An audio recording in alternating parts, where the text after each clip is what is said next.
The scandal of grace is that grace has turned sinners into sons.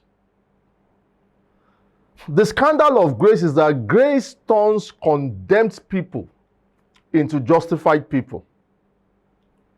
The scandal of grace is that grace turns enemies of God into friends of God. Grace takes the guilty and declares them innocent. Grace makes the unworthy to sit among the royalty of heaven. Grace rewrites the story of the broken into the song of the beloved. Grace makes strangers heirs of the kingdom. Grace takes those who were lost and then crowns them as treasures that have been found. Grace transforms slaves of sin into priests and kings unto God. Grace makes the dirty clean and the dead alive.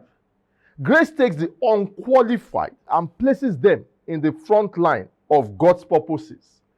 Grace takes the rebels and turns them into ambassadors. It clothes the naked, those that were naked in shame. It clothes them with robes of righteousness.